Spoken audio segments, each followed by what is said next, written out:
स्वागत है आपका आज के हमारे इस वीडियो में। मैं आनंद दुबे लेके आया हूं आपके लिए कक्षा 10 का बच्चों, यूपी बोर्ड या राजस्थान बोर्ड या कोई भी बोर्ड हो जहां जहां पे एनसीईआरटी लागू है वहां पे आज का हमारा ये वीडियो काम आने वाला है। आज हम जिस चैप्टर के विषय में पढ़ने वाले हैं बच्चों, उस चैप्टर का नाम क्या है? तो उस चैप्टर का नाम है रासायनिक अभिक्रिया एवं उसके समीकरण। तो दोस्तों, क्या होती है रासायनिक अभिक्रिया, क्या होती है समीकरण, आज हम इस पे चर्चाएं करेंगे। और शुरू से अंत तक अगर आप हमारे साथ बने रहेंगे तो मैं आपको गारंटी देता हूं कि आप अपने कक्षा 10 में बेहतरीन ढंग से और बहुत अच्छा नंबर लाएंगे। एकदम बकवास न करते हुए वीडियो की शुरुआत तो एकदम धमाकेदार होती ही है हमारी। बस एक बार बस बोल दो जय मां भद्रकाली और एकदम शुरू कर दे बच्चों पढ़ाना। तो सबसे पहले जय मां भद्रकाली। चलिए शुरू करते हैं अपने इस वीडियो को और जल्दी से जल्दी इस चैप्टर को खत्म करके स्वाहा करते हैं। तो जैसा कि दोस्तों इस चैप्टर का हमारा नाम क्या है, तो इस चैप्टर का नाम क्या है दोस्तों, तो इसका पहले नाम लिख दिया जाए तो इसका नाम है दोस्तों रासायनिक अभिक्रिया। क्या दोस्तों? रासायनिक अभिक्रिया एवं उसके समीकरण।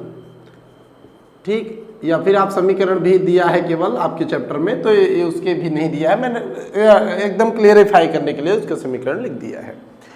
दो बातें एकदम साफ तरीके पे कहूंगा कि जितने भी नोट्स बनाने हैं, जो जो मैं बोलूंगा आप उसके नोट्स बना सकते हैं। ठीक दोस्तों, हम यहाँ पे केवल समझेंगे नोट्स, जो जो मैं बोलूंगा आप उसे कॉपी पे लिखते चलिएगा। ठीक बच्चों, चलिए। तो चैप्टर का नाम है रासायनिक अभिक्रिया एवं समीकरण। क्या है रासायनिक अभिक्रिया एवं समीकरण? अंग्रेजी में कहते हैं बच्चों chemical reaction and equations. Chemical मतलब रासायनिक हो गया, ठीक, रिएक्शन माने अभिक्रिया, एंड माने एवं, और इट्स माने उसके, और आप ये समीकरण जो है आप इक्वेशंस कह सकते हैं।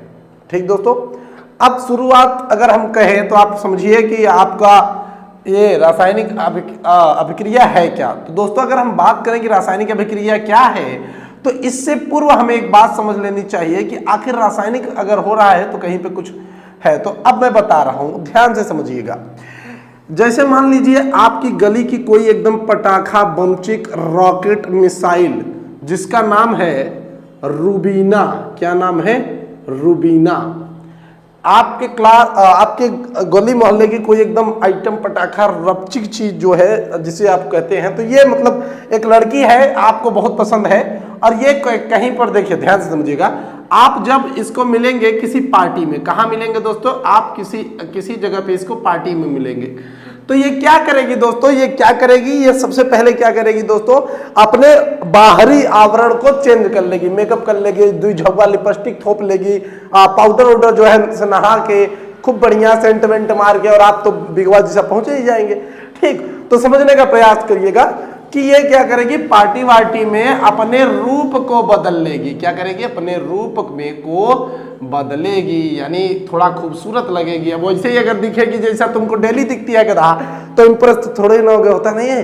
हीरोइन जो है आती रहती है, हीरो कहता है वाओ व्हाट ए कोइंसिडेंस, मैं यहाँ पे नहीं आता तो इसको कैसे देखता। लेकिन ध्यान से समझिएगा, अगर उसी को आप बिना मेकअप के देख लिया होता हीरो, कहता अरे बाप रे ये कौन सा कोइंसिडेंस है, हम तो इससे देखेंगे डर गए। इसी तरीके से बच्चों ध्यान से समझिएगा कि अगर कोई लड़की अगर आपको पार्टी में दिख रही है तो वो क्या करेगी? अपने रूप को बदल लेगी, यानी मेकअप वेकअप कर लेगी। ठीक, ध्यान से समझिएगा। तो इसी तरीके के बदलाव को हम लोग भौतिक परिवर्तन कहते हैं। क्या कहते हैं बच्चों? भौतिक परिवर्तन कहते हैं। ये का है गुरुजी, तो का पढ़ा दिए तुम, समझ नहीं आया। ध्यान से समझो, जब कोई पदार्थ, क्या बच्चों? जब कोई पदार्थ केवल अपनी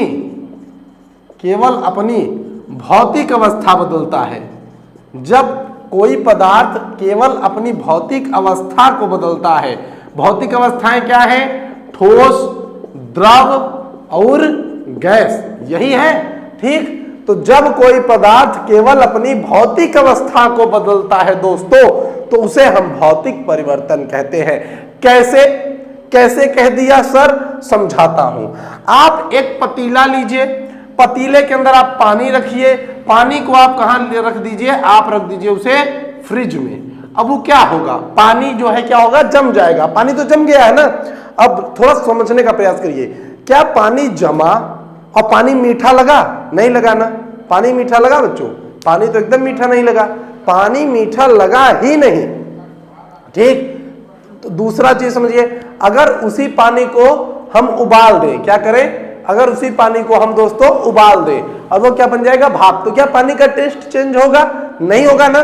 तो ये किसी भी सूरत में आप समझिए, पानी द्रव अवस्था में था, उसके बाद पानी ठोस अवस्था में गया, उसके बाद पानी किस में गया, गैसीय अवस्था में गया, लेकिन उसके स्वाद में कोई बदलाव नहीं हुआ।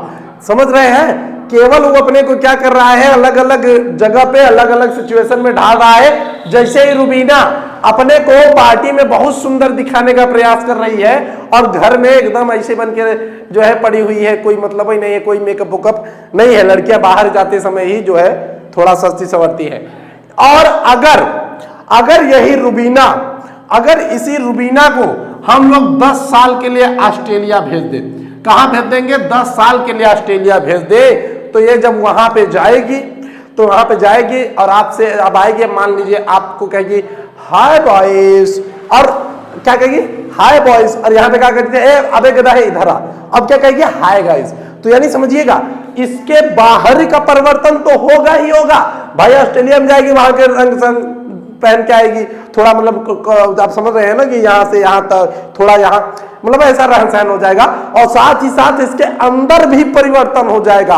अभी वही रूबीना नहीं है, अभी चेंज हो गई है, ये दूसरी की रूबीना हो गई है भैया, क्योंकि अंदर भी बदलाव और बाहर से भी बदलाव, अंदर भी बदलाव और बाहर भी बदलाव, इसी को हम कहते हैं रासायनिक परिवर्तन। क्या कहते हैं, रासायनिक परिवर्तन। इसी को हम क्या कहते हैं, रासायनिक परिवर्तन।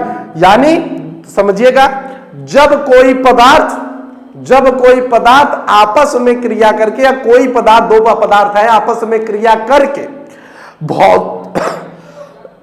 माफ करिएगा, भौतिक गुण के साथ साथ रासायनिक संगठन में भी परिवर्तन कर ले। भौतिक गुण यानी ठोस, द्रव, गैस, ये सब होता है। रासायनिक गुण यानी स्वाद, महक, ठीक, ये सब, यानी भौतिक गुण तो बदलेगा ही बदलेगा। यानी क्या होगा दोस्तों, देखो इसका जो चेहरा वगैरह तो एकदम बदला है, और साथ साथ अंदरों से जो है बदल गई है। अब वो कह रही है हाय बॉयज, पहले क्या कहती था, ए इधर आओ, ठीक, अब क्या कह रही है, हाय बॉयज। तो यानी अंदर से भी बदल गई, बाहर से भी बदल गई। जब पदार्थ अंदर से भी बदल जाए और बाहर से भी बदल जाए, यानी उसके स्वाद, महक आदि में बदलाव हो, और साथ साथ उसके अंदर क्या हो बच्चों, उसके अंदर हमें एक चीज देखने को मिले कि उसका अवस्था भी बदल गया है, तो इसको हम क्या कहेंगे, रासायनिक परिवर्तन। और जब इसी रासायनिक परिवर्तन का एक मैं सीधा सीधा उदाहरण दे रहा हूं, आप देखिए दूध लो बच्चे, और उसमें खट्टा डाल दो। अब दूध में जब खट्टा डाल दोगे तो क्या बन जाएगा, दही बन जाएगा। अब ध्यान से समझिएगा, पहले दूध लिक्विड अवस्था में था, लेकिन अब एक जो है थोड़ा सा गाढ़ा अवस्था में हो गया है, अवस्था चेंज हुई। साथ साथ दूध आपका मीठा लग रहा था, लेकिन अब दूध कैसा हो गया, खट्टा लग रहा है। तो ये हमारा एक रासायनिक परिवर्तन का सीधा सा उदाहरण है दोस्तों। क्या है, एक रासायनिक उदाहरण, रासायनिक परिवर्तन का एक हमारा जीता जागता उदाहरण है। ठीक दोस्तों, अब चलते हैं हमारा रासायनिक अभिक्रिया की तरफ। अब हम किधर चलते हैं, रासायनिक अभिक्रिया की तरफ। तो रासायनिक अभिक्रिया क्या होती है, देखिए बच्चों ध्यान से समझिएगा। जो हमारा रासायनिक परिवर्तन होता है, दोस्तों वास्तव में हमारी यही रासायनिक अभिक्रिया होती है। क्या होती है, यही हमारी रासायनिक अभिक्रिया होती है। बस थोड़ा सा इसको क्लेरिफाई कर दिया जाता है कि रासायनिक अभिक्रिया की परिभाषा क्या है। What is the definition of chemical reaction, रासायनिक अभिक्रिया की क्या परिभाषा है। तो आपको मैं बता दूं कि रासायनिक अभिक्रिया की जो परिभाषा है दोस्तों, वो क्या है, ध्यान से सुनिए और कॉपी में लिख लीजिए। स्क्रीन के सामने लिखा हुआ आपको आ भी रहा है दोस्तों। तो आपको लिखना है, जब कोई एक या एक से अधिक पदार्थ परस्पर आपस में क्रिया करके एक नए पदार्थ का निर्माण करते हैं, और बना हुआ पदार्थ भौतिक एवं रासायनिक गुणों में अपने मूल पदार्थ से सर्वथा भिन्न हो, उसे हम रासायनिक अभिक्रिया कहते हैं। ठीक दोस्तों, क्या कहा मैंने कहा एक या एक से अधिक पदार्थ जब आपस में मिलकर के एक नया पदार्थ बनाते हैं और बना हुआ पदार्थ अपने मूल पदार्थ से भौतिक एवं रासायनिक गुणधर्म में अलग हो, तो उसे हम क्या कहते हैं? उसे हम कहते हैं रासायनिक अभिक्रिया। कैसे दोस्तों, मैं समझाता हूं। देखिए, आपको पता है ये क्या है? ये आपका हाइड्रोजन, ठीक, इसे क्या कहते हैं हम? हाइड्रोजन। क्या कहेंगे दोस्तों? इसे हम कहेंगे हाइड्रोजन। और ऑक्सीजन, और क्या दोस्तों? ऑक्सीजन। अब हाइड्रोजन और ऑक्सीजन क्या है? थोड़ा सा समझिए। हाइड्रोजन सूर्य के अंदर पाया जाता है। किसमें पाया जाता है? सूर्य के अंदर पाया जाता है। सूर्य क्या है? आग का गोला है। क्या है? आग का गोला, यानी हाइड्रोजन जलता है। इतना क्लियर हुआ?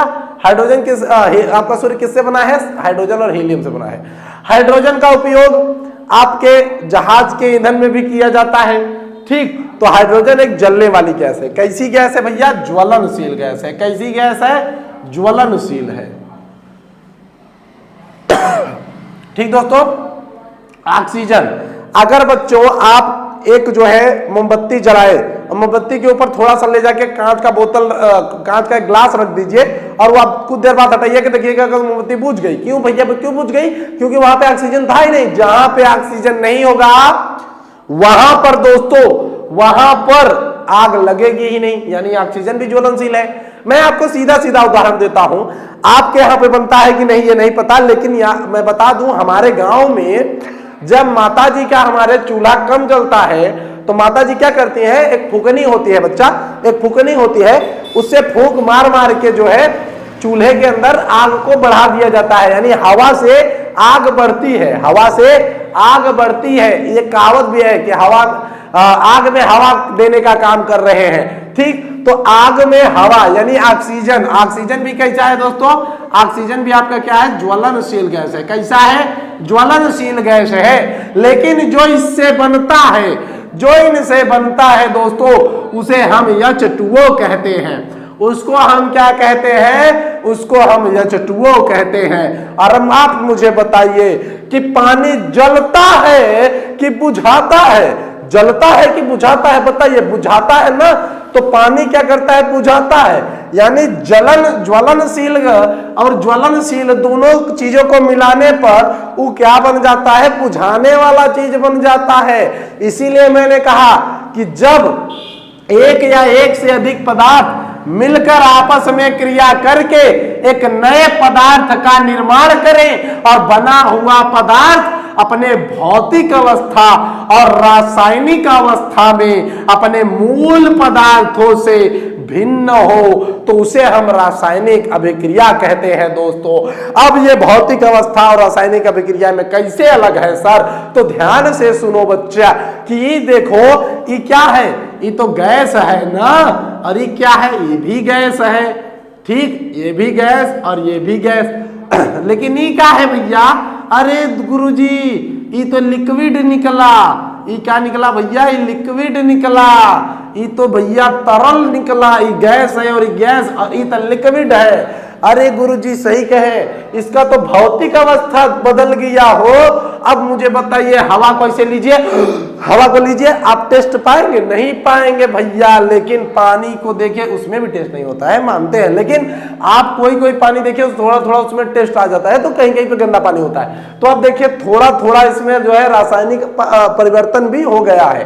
तो इसको हम लोग कह सकते हैं, ठीक, कि इसे हम क्या कहते हैं? रासायनिक समीकरण कह सकते हैं। अगर यदि नहीं समझ में आया तो एक मैं एग्जांपल और दे रहा हूं। आप देखिए Mg को, मैग्नीशियम को जब हम लोग हवा में जलाते हैं तो हमें क्या मिलता है? हमें मैग्नीशियम ऑक्साइड मिलता है दोस्तों। अच्छा दोस्तों, कौन कह रहा है? देखो बैलेंस नहीं है, अभी मैं बैलेंस बता देता हूं आपको, ठीक। अभी मैं आपको बैलेंस सिखा दूंगा, कोई दिक्कत नहीं है, ठीक दोस्तों। ये यहाँ पे 2Mg हो जाएगा। तो इस तरीके से मैग्नीशियम को जब ऑक्सीजन की उपस्थिति में जलाया जाता है तो क्या निकलता है दोस्तों? Magnesium oxide. अच्छा, एक क्वेश्चन बहुत पूछता है कि क्यों मैग्नीशियम रिबन को जलाने से पूर्व उसे रगड़ने वाला एक ब्रश नहीं आता है, जिससे रगड़ते हैं, तो उससे रगड़ा क्यों जाता है?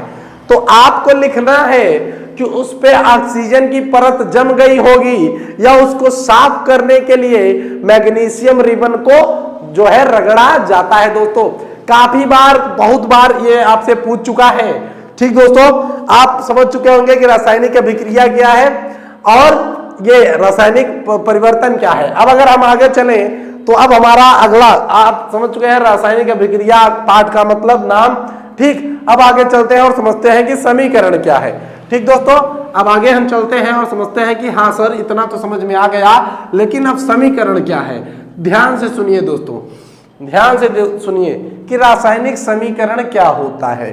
अब मैं, आप मुझे थोड़ा बताइए कि जो अगर हम लोग ऐसे लिख दें कि hydrogen plus oxygen equal to पानी, क्या कर दे, पानी, तो पहले ये बताइए मुझको, इसको कौन कौन पढ़ पाएगा, कौन कौन पढ़ पाएगा, ये क्या पूछ लिए, कौन कौन पढ़ पाएगा। जिसको जिसको हिंदी है आती वही पढ़ पाएगा ना रे बुड़बक। अब मुझे बताओ, अगर हम इसी को अंग्रेजी में लिख देते तो कौन पढ़ पाता, अंग्रेजी वाला पढ़ पाता। इसीलिए सबसे पहले दिमाग का लगाया गया बच्चों कि इसको कोई एक अलग ही पद्धति में लिखा जाए। ठीक, तो सबसे पहले हाइड्रोजन लोग का क्या किया गया, सिंबल रख दिया गया।